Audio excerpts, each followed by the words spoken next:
The Battle of Castle Itter. The History of World War II's Strangest Skirmish. Written by Charles River Editors. Narrated by Jim D. Johnston. Table of Contents. Introduction. The End in Europe. Schloss Itter. Sepp Gangl and the Austrian Resistance. Preparing for Battle. The Battle. After the Battle. Introduction. During World War II, the free world literally hung in the balance, with the Axis and Allies engaging in warfare on an unprecedented scale. Although Hitler's Nazi Germany had overrun much of the European continent by 1940, the Allies began to reverse the momentum in 1942.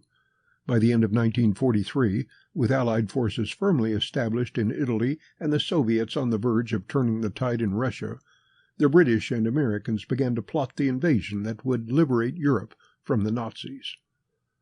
After the successful amphibious invasion on D-Day in June 1944, the Allies began racing east toward Germany and liberating France along the way.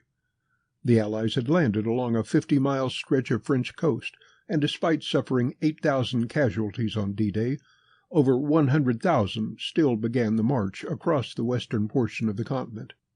By the end of August 1944, the German army in France was shattered, with 200,000 killed or wounded and a further 200,000 captured. However, Adolf Hitler reacted to the news of invasion with glee, figuring it would give the Germans a chance to destroy the Allied armies that had water to their backs. As he put it, "The news couldn't be better. We have them where we can destroy them." In April 1945, the Allies were within sight of the German capital of Berlin, but Hitler refused to acknowledge the collapsed state of the German military effort even at this desperate stage, and he confined himself to his Berlin bunker, where he met for prolonged periods only with those that professed eternal loyalty, even to the point of death. In his last weeks, Hitler continued to blame the incompetence of military officers for Germany's apparent failings, and he even blamed the German people themselves for a lack of spirit and strength.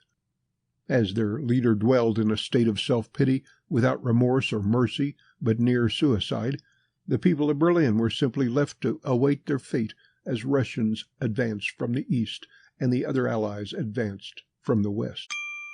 Sample complete. Ready to continue?